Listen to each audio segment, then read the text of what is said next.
I don't know if y'all have heard much about Dragon's Dogma 2. I have heard the name tossed around. Oh, Skylar. I need to go to work in like 10 minutes. Okay. So we are not padding the time. I will just throw this we could out have real talked quick. about it, but I overslept and we started late. So we will not be padding the time.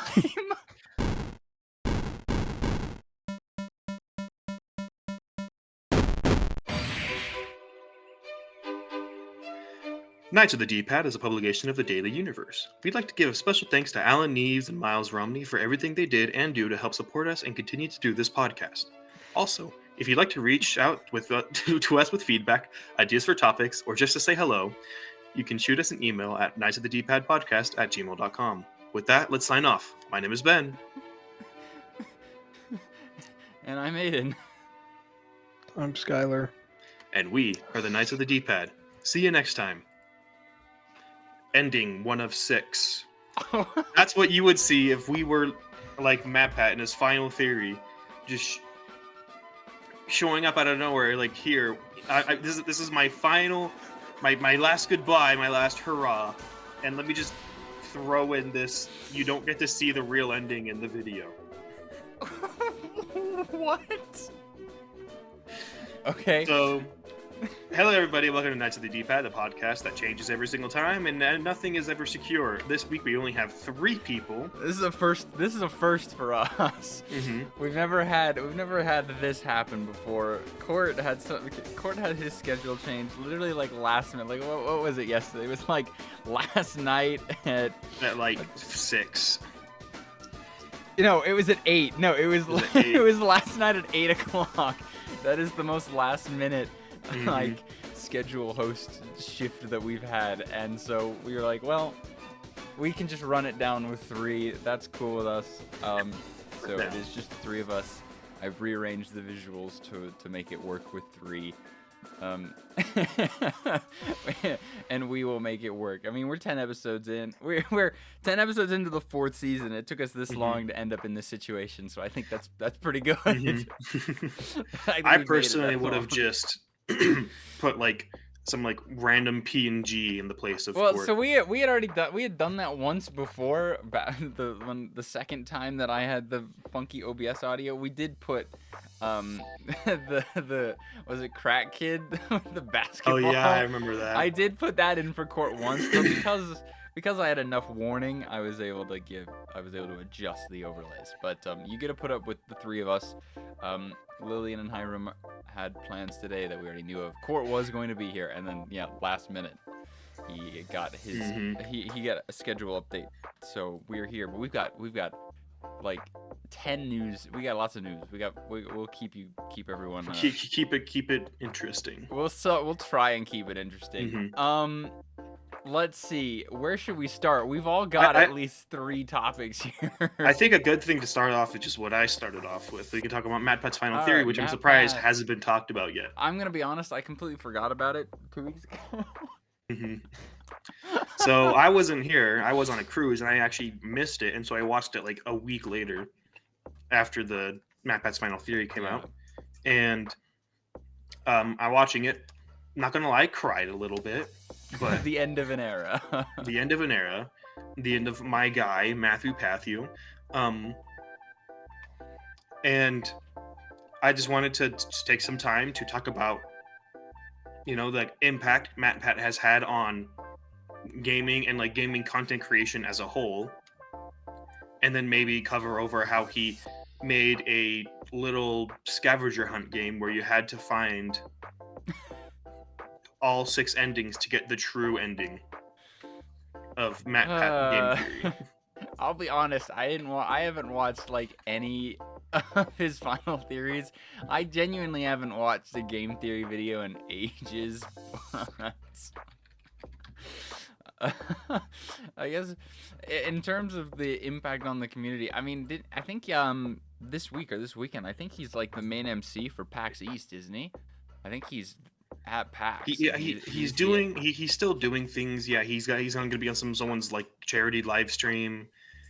He's still got a busy schedule, but he's just not going to be nearly as busy as he was trying to run a company and be the voice for all of these videos. You know, you gotta do and what you make gotta do. 30 Five Nights at Freddy's theories. Didn't he have like a final sit down with Scott Cawthon recently as well? Or there was something like that where him and Scott met, and then all of the memes afterwards were like, "Do you think Scott told him the actual timeline?" But yeah, I haven't seen any of the Final Theory videos, so you'll have to enlighten us, So, Ben. the final theory video was basically Matt Pat talking about how, like, kind of the history of game theory, and like, saying how grateful he is for each of the members, each of the people that helped him along the way that made it possible so that he could even reach the point where he is. Like, there were a lot of things that if this one person had not stopped him on a street or something like that, game theory would not have happened. And so game theory is a very surprising, I wouldn't say coincidence, but like Coinkydink. a very fortunate happenstance. As are many things. And so in his last theory, he also talked about game theory, the idea. Because like there is a statistical not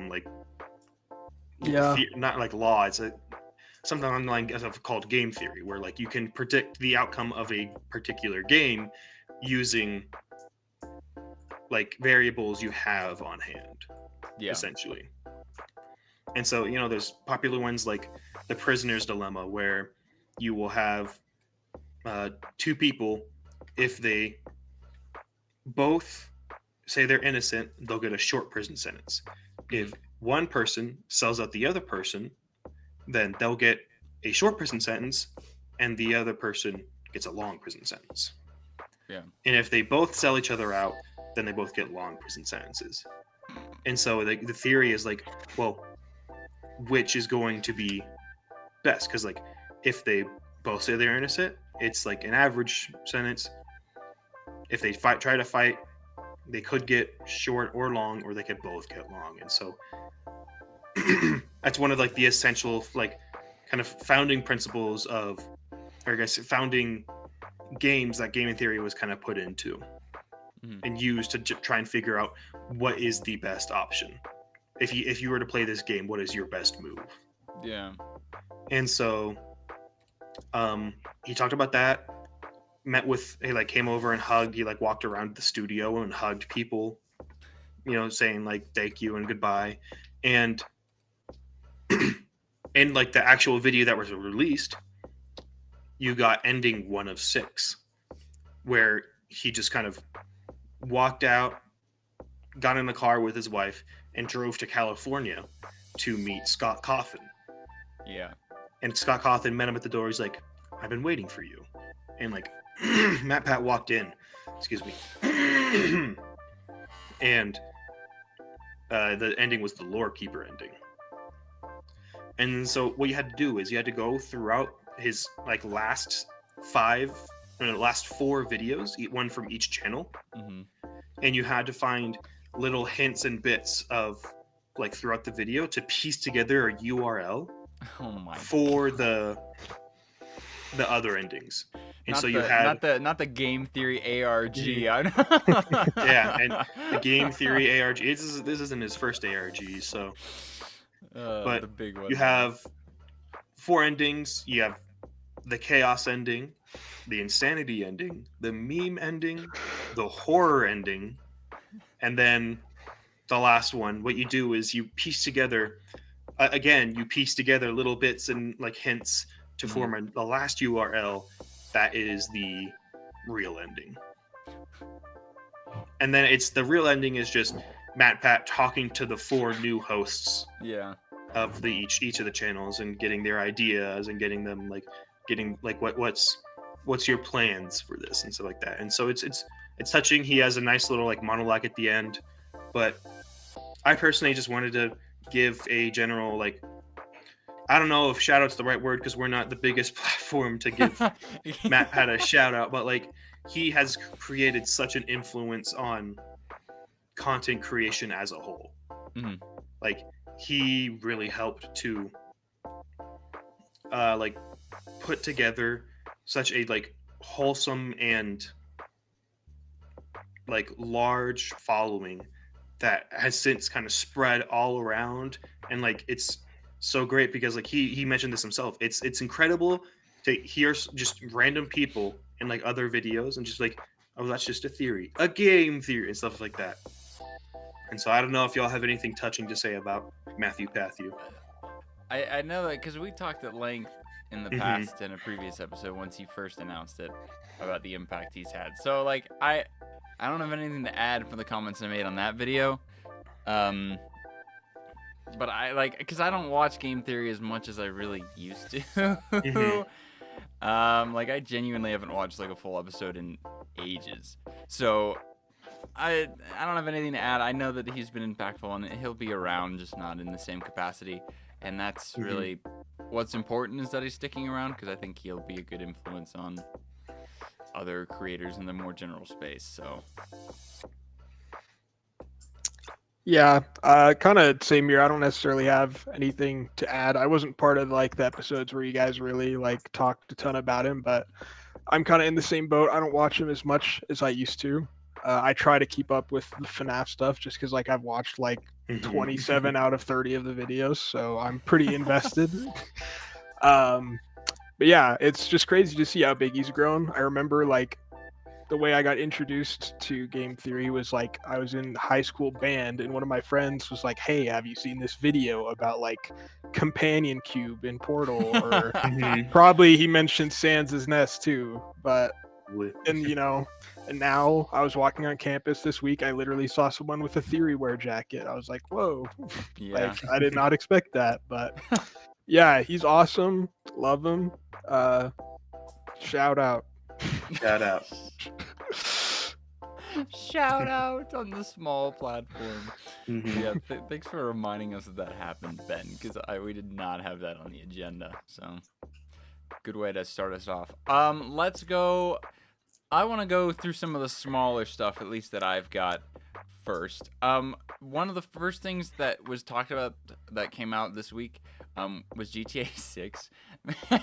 This game this game is starting to feel like the next Elder Scrolls game in how it's being handled, because it was supposed to come out in next year, like early next year, but now it seems likely that it's going to move into 2026 due to like a multitude of like issues that the game is having, most notably being that like Rockstar is like mandating a return to office policy. And like it's just really funny that it's like we're now at a point in the gaming industry where these big like AAA titles and like big franchises are like, oh yeah, we got a new game coming, it's coming this year, and then it's like, psych, it's actually coming next year, and it was like, actually it's coming the year after that, and then it just like, then you hear nothing about it, and then they're like, oh, but now this time for real, guys, now it's really coming. for real. For real, and then they delay it again. So GTA 6 is the latest victim, but I don't think GTA 6 is alone in this, Ben, because you also have Riot's MMO. Oh which is- jeez, man. And so real quick, I just wanted to mention, I love the memes I've seen of like, dang, we got blank before GTA 6. Like I saw one, it was for some reason SpongeBob was playing Geometry Dash Oh in yeah. one of his SpongeBob episode, and but like I just memes, dang, we got SpongeBob playing Geometry Dash before we got GTA 6. And so I don't remember when GTA 5 came out. but GTA it's, 5 was like 20. It was released on you could play it on the Xbox 360. That's when it was released. 2013. I thought it was 2012. No, it's been 11 years since the last GTA game. I mean, to be fair, they did release Rainbow. Oh my goodness, Red Dead Redemption. Yeah, they did.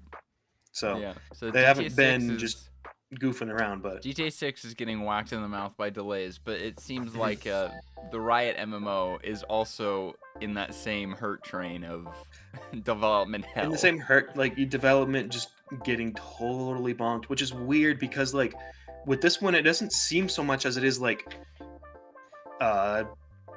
staff issues or No, layoffs it or budget doesn't. reasons. It seems like they were just like, actually, not a fan. Let's just scrap it and restart. Yeah, that's what it seems like. It's just they just kind of went, we don't like what we're doing, and just like start from scratch. It's kind of weird. Hmm. Yeah, so for what I'm seeing, I'm looking at the thread right now. It says the initial vision just wasn't different enough from what you can play today. So they are going to scrap it, completely restart from zero. And supposedly they did this a while ago, but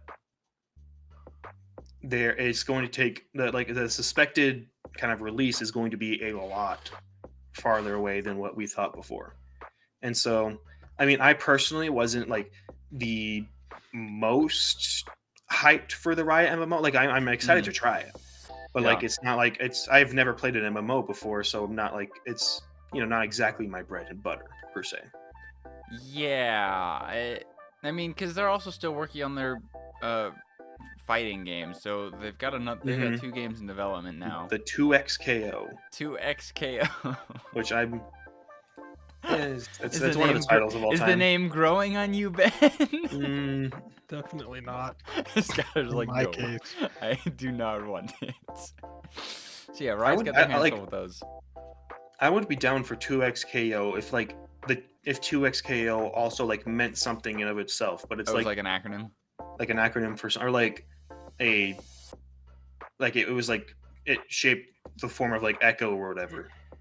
That would be. But no, cool. it's just like 2 times knockout, whatever, because you're playing with 2 champions at a time. It's weird. I don't know. Anyways, so we're not short for choice of Riot games. No, they just need to finish them and release them. Yeah, I will say, like, because I'm pretty sure like it is going to take forever for this to come out, because I'm pretty sure they said it's going to take several years for an update on the status, not even like several years for it to like go into beta to go into beta. But I do understand and honestly like agree with their reasoning, and I think it's super valid. Like, I don't want just like a League of Legends Runeterra version of World of Warcraft, because like at its core I think that's what League is kind of. Demacia is like the good guys, are like holy paladins, mages, stuff like that, whereas you have Noxus, which is like the evil warrior, berserker, etc. So like it could be with World of Warcraft. I don't know too much about it. If y'all might know more, but it could be very easy to slip into just the basic stereotype, fantasy MMO kind of stuff. Yeah. So I do hope that they are able to achieve their vision of doing something different, because I think it'll make the game so much more special than what they could have done just for like a cash grab. Yeah. Hopefully they kind of work on that a little bit. Let's see, other small things. There's a game that is coming out. There is. May. There is it. Tell us about Animal Well. I've never heard of this game until I read it and Googled it.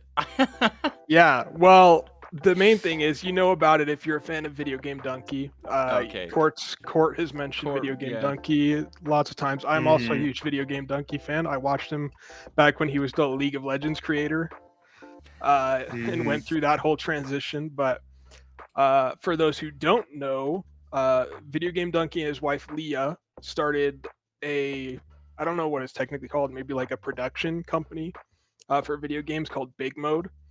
And their first main game that they've been working on is called Animal Well, and it's coming out in May I think the 9th. So pretty quickly. He's been showing it a lot on his videos, trying to promote it. I think it was even in Nintendo Direct sometime last year. Well, I remember if it was on Direct or if it was...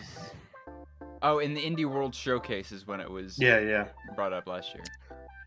But yeah, it looks really cool. It's like a 2D platformer. And on Steam, it's listed as like a Metroidvania, which I love Metroidvanias, so that's really exciting. But I'm just excited to test it out. It reminds me a lot of this one game. I don't know if y'all ever heard of a game called Rain World. No. But Rain World, it's very similar. It's a Metroidvania, but it's also a bit of like a survival game. What's interesting about Rain World is that it has a like procedurally generated environment. and like Procedurally the generated. the the animations for like the creatures are all Mhm. created using like because this came out like 5-6 years ago. Mm-hmm. It was using like a premature like version of AI that like learned and like created its own animations for the creatures running around, Huh. which is very interesting. I have not heard of that used in games before, so that's actually kind of crazy. But it looks very similar, where like it's some kind of like platforming, fun. Player controls a blob and explores a Mhm. labyrinth filled with animals. What I find interesting though is it's not coming out on Xbox. Yeah. That Oh, is Donkey hates Microsoft. That makes total sense. that's to me. probably that checks out. That checks out. 'Cause, yeah, it's coming out on PS5, Windows. I mean PS5, Steam, and the Switch. But yeah, there's no Xbox. I'm interested to see what, because the MOL is out now, right? No, in May. 9th. In May. Okay. I'm interested to see what makes it like special per se, because like Yeah, it makes it different interesting listening, from. but like the summary says this is a truly unique experience that can make you laugh in fear, surprise, or delight. I'm just wondering How it does that. Yeah, what is the unique thing it offers? Don't know. Couldn't tell you. Yeah, So- I don't know. We will find I out. guess we'll just have to see. On the topic of Steam, though, on Monday, Steam announced not an overhaul, but a change of their like shared library feature that used to be used, because it was kind of like the Steam family sharing and the Steam family view. So they're like changing it now to just called Steam Family or Steam Families. And I mean, it's basically, from reading their like blog post about it, it just seems like they've just kind of renamed the family sharing or like library sharing feature. So it's just you add people to your like Steam family, because let's Like be honest, very similar along the lines to like Netflix. Well, or I guess Well, what Netflix had. much yeah. So it's just like you add people to your family library, and so then games that can be played by other people who are in the family will be shown, I think, on a different bar in that whatever view, and so you're able to play the games that are shown there. And I think the only thing you can't do is you can't play the same game at the same time, but you can both be online playing different games. I think that even if a game is an online game, I think you're still able to play it. However, I think the line is at a game, if the game has its own like features in it that you have to purchase. So I think like in MMO, yeah, you could like technically family share the MMO, but you wouldn't get it premium just because your family member or your friend has it. So like it doesn't allow you to get past that. But if the game doesn't have anything like that, then you're able to play it. Really the only thing that's been altered, at least from, I wasn't super familiar with family sharing to begin with, but I think all of the parental controls stuff is new. I don't think that existed before, if I remember correctly. Yeah, I only use the family sharing a little bit, where like my little brother could like it was like kind of similar to streaming, but like not so much. It was more just like you were able to download the game and play it, but only whenever I'm not playing. Yeah, so I think that's the main change, is that because before, if your friend or your family member was on Steam, I don't think you could play their games, but this time you can both be online and playing games that the one person owns. You just can't play the same game. But yeah, they've introduced parental controls to it, which like allows the parents or the adults of the family, however people decide to use it, to like view game time reports, set play time limits, restrict access to the store or the chat, recover the account, allow game access, see purchase requests, that sort of thing, which I think is pretty cool, because it enables parents to like allow their children to like use Steam but then limit it. So I think it's pretty cool that Steam is doing this, especially with all of the stuff that's happening in the coming months with Disney Plus and all of these other subscription things and password stuff. And Steam's like, well, you know what? We're just gonna allow people to play each other's games for free. So good on you, Valve, for doing right to your fan base. So that was a cool thing to see this week that they were doing that. Another small thing, I will talk about it since Court isn't here. Fortnite. So Unreal had like their big showcase thing. We aren't talking about it in depth here because most of it was about the Fortnite's creator bit. I think the UEFN, the engine there. But something that was announced at it is that Fortnite coming later this year will be they'll add a first-person mode to it. So Fortnite will become a first-person battle royale on top of being a third-person battle royale. It's interesting. I have no opinions on it because I don't play Fortnite and never will. But I'm sure that for people that do play Fortnite, this is kind of exciting. Because third-person shooters are objectively a little harder to play than first-person shooters. I think they just suck. I'll say. I hate third-person shooters. Skylar's like, they're the worst. Like my one exception is like Skyrim, which like technically not a shooter, but you can play it in both third and first person. I play Skyrim in third person, not first, just because I think first person looks ugly. But like for a game where you're like shooting guns, I think like not having your physical body like take up a significant portion of your screen is very important. And like PUBG, I'm pretty sure you can go both first and third, so I think it makes total sense that Fortnite does it. So yeah, they're adding that mode. So I guess Fortnite players rejoice. I guess Court may come on next week and talk about it a lot, but I wanted to mention it. Otherwise, Court would be upset that it wasn't mentioned. So fork knife. All right, now let's get to some of the bigger things now. Sky, let's talk about the sticker situation that was mentioned, that was brought up last week. Yes. With CS2. For everyone highly invested in 9pandas and whether they're going to get their sticker money or not, it appears like they're not. So, like this was all happening the day we recorded last week. So I'm pretty sure it was like the same day, like after it was announced that they're not going to be able to participate. The sticker files were already in the game, though they weren't released, but like people leaked them in the game files. And that same day, Valve switched out the Panda files for Gamer Legion, the team that replaced them. And the stickers have since released finally. It took like 3 days after the major started for them to come out. But yeah, no 9panda stickers. Valve hasn't really like released a statement saying why. But people just assume it's because all of the teams that have stickers like have to split like a shared pool of money that they receive. So like having both Gamer Legion and 9panda stickers would mean less money for everyone else. There probably could have been a way to like just make Gamer Legion split their share with 9pandas. Since Gamer Legion shouldn't have been there in the first place, I don't think they would complain.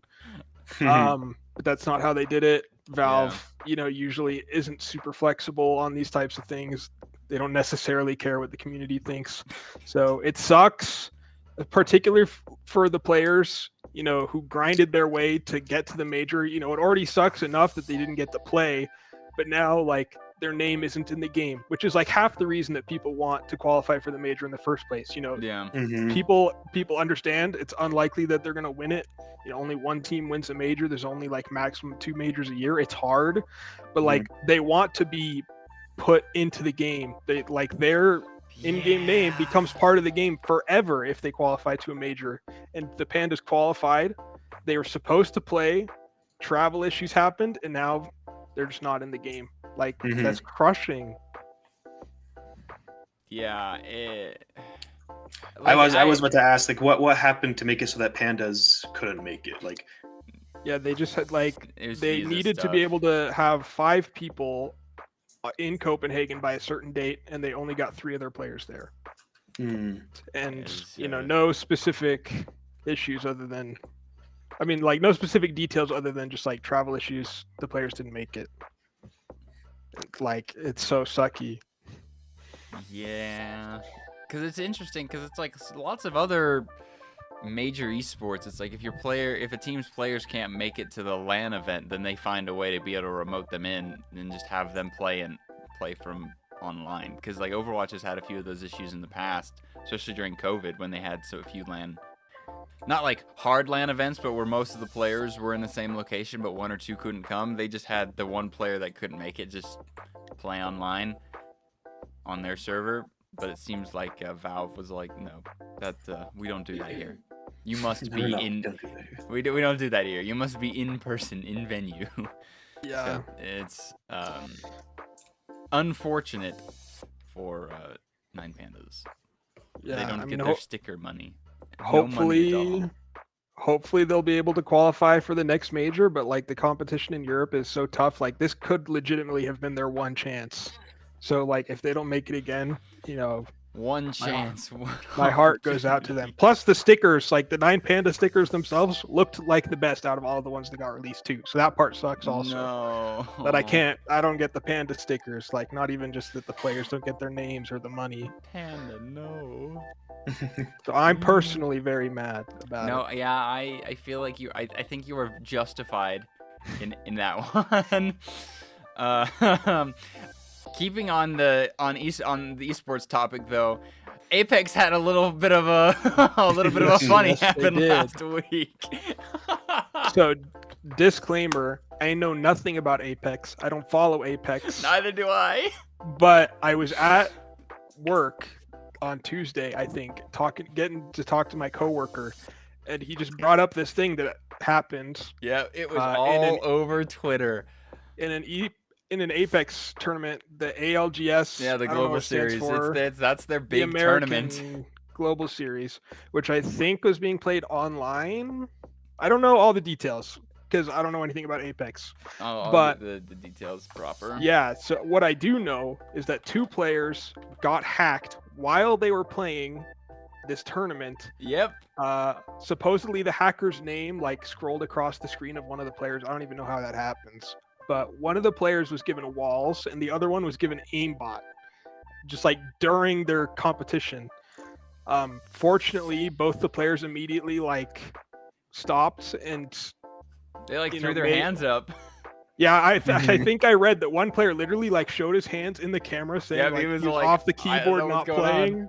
Yep. So they made officials aware the game was paused and stopped, and I'm pretty sure the whole tournament got postponed. Well, yeah, hold. So because this happened in the finals for the NA region because the way that Apex works is they have splits and stuff just like League and Valorant do. And so this was the North American qualifier split to qualify for the global, and this was the finals. This was the freaking finals of this event. So it was crazy because you would because if you watch the clip back of one of them, you see the hack client window literally show up on the screen and text it was really really weird to watch happen. So I just looked it up. Apparently, the hacker, who was named Destroyer 2009, took credit for it, saying that he did it just for fun and with the goal of forcing Apex Legends developers to fix the vulnerability he exploited. Yeah, because when you watch the clip, he tosses hands up. He's like, yeah, I'm getting hacked. He's telling his teammates. He's like, I'm getting hacked, guys. And then the game just keeps going as his it's crazy. And so Respawn put stuff out with updates and trying to add protection code in there to prevent this from happening. But they didn't say whether or not the computers, there were no details about if any personal details or information was taken from their accounts. So they're kind of working, the esports org is working with Respawn and with EA trying to figure out what's going on. They said they don't have any changes to the playoffs for the first split, so they don't, so nothing will change there, but they haven't released any information on the challenger circuit or the regional finals about whether anything is gonna happen there. So it was very funny though. It is 'Cause pretty funny. I think that is the first. As far as I'm aware, that's like one of the first instances where that has ever happened. I've never heard of anything like I've this. never heard of someone getting hacked live during an esports match and having cheats installed on their client, like Yeah, live. it's hacked not to make it worse, hacked to make them better. Hacked to make them better. But supposedly, like, I mean, it just it's good to see that it was more of a white hat hacker who was just having fun and like not trying to. Well, and what was interesting is that, like, realistically, it's like if the hacker hadn't like shown his name and like shown his hand, I don't know if anyone would have believed the players that they were like legitimately getting hacked and it wasn't them. But because the hacker like was like, "Hey guys, it was me doing it, haha." They were like, "Oh, okay, yeah, they were getting hacked. They weren't like trying to cheat the system." So it was like weird. But it was very funny to see happen on Twitter.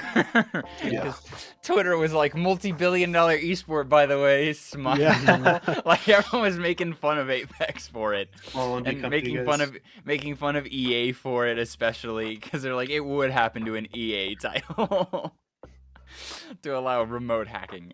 So that was very funny over the weekend.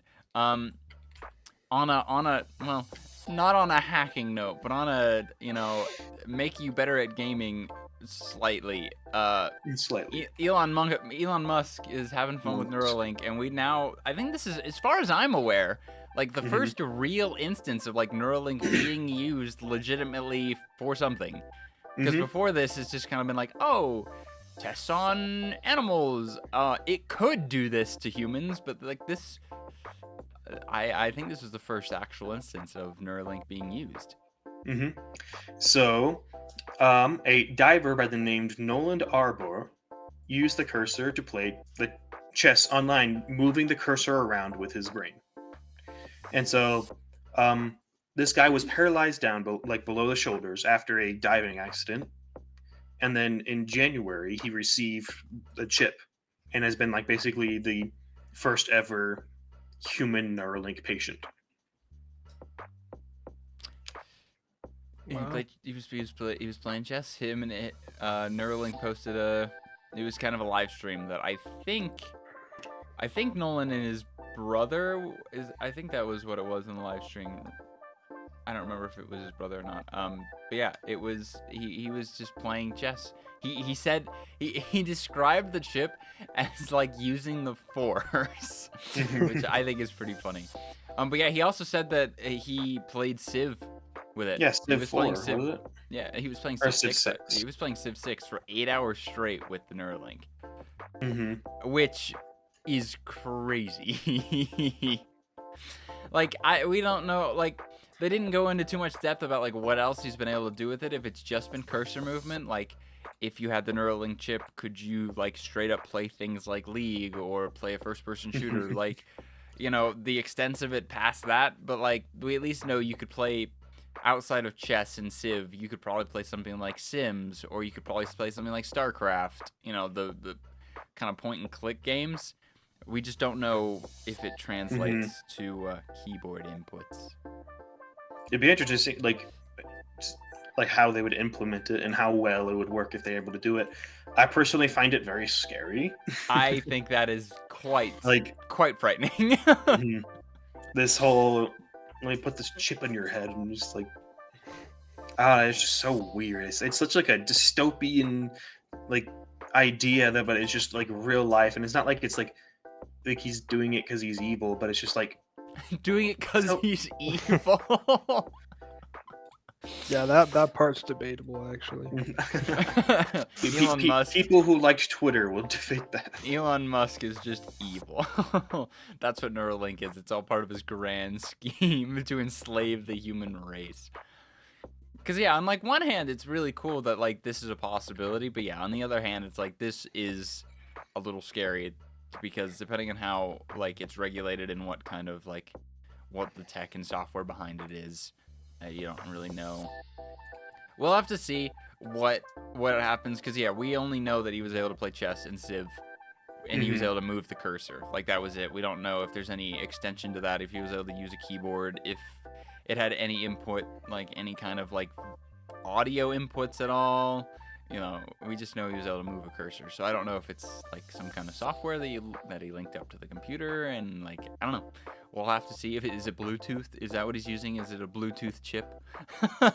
Yeah. Wireless? I don't know. We'll have to see. But yeah, this is the first human kind of use of it. So we will keep an eye on it in the future, as long as it's gaming related. Because if someone comes like, yeah, I did this with it, it's like, congratulations, you typed in Microsoft Word with it. Oh, okay. You know, it is what it is. The big piece of news, the last piece of news we want to talk about, it's been a minute since I've mentioned Overwatch 2. There's good and there's bad. There's we're kind of gonna go into both here. Good is, it is pretty apparent now that the dev team is trying their best to be much faster with hot fixes and updates and communication. The best example of this was the mid-season patch came last Tuesday, and it was awful. We hated it because what it did was that it gave buffs to like some other characters and some nerfs that were like, okay, these are useful, but it gave buffs to Mauga for no reason at all, and it for a week threw us into a Mauga meta that everybody hated.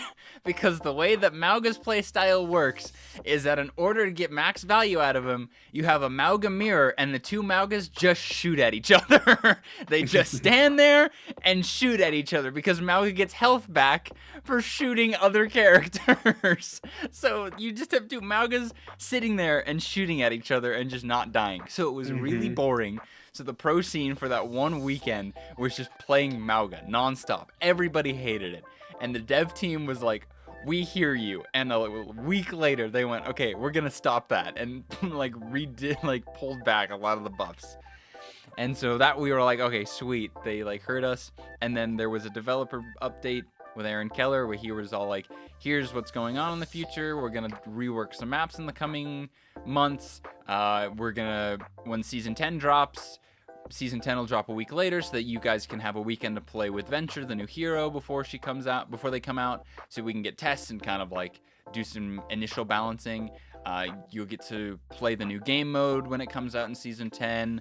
We're adding a new push map. They were like, we're doing these things. We want to try and be a little quicker with updates so we don't run into situations where we're stuck with bad balancing for, 2-3 months at a time. And he was also like, and we're also going to rework the battle pass. So all future heroes will not be in the Overwatch battle pass. You'll just get them for free. And premium currency will be in the battle pass as opposed to just through weekly challenges. I think they're just moving it there. So you'll actually get premium currency through the battle pass, which is nice. So they announced those changes. We're like, okay, this is really good. This is like exactly what we want to hear. They're like kind of seeing what's going on. They said that 2 DPS heroes are going to get reworked, that they're looking at how to make tank feel a little bit better. And we're like, okay, this is good. This is exactly what we want to hear. The dev team is working. And then, of course, as always, every time something good comes out, someone decides, it's like, but let's drop bad news. And so Jason Schreier with Bloomberg, I think he had sources that are like former Blizzard devs. I think that's what it sounds like. I don't know if they were former Overwatch devs or former Blizz devs in general. Basically came out and said that the Overwatch team is basically, it was implying that Overwatch 2 is a failing game based on the information he got from these devs about how revenue sharing is working at Blizzard. Because in the past, up until last August, all of the dev teams at Blizzard all got revenue shares. So that basically, based on how all the games did, all of the teams got general revenue shares across the company. Regardless of what game what game they were working on, they would get a bonus based on how the company was doing. But then last August, I don't know why it was changed. It was probably Bobby's fault. Let's be completely honest. It was probably Bobby's fault. I've done last August, that revenue sharing model was shifted, and teams would only receive bonuses based on their game's performance.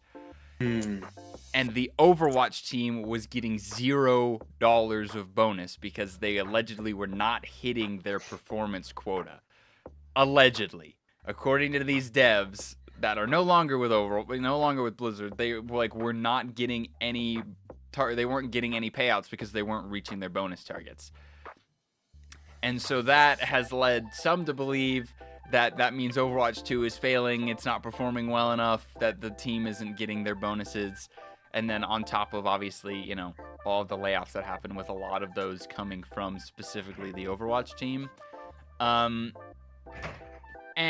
it also, it was kind of like, okay, whatever. But then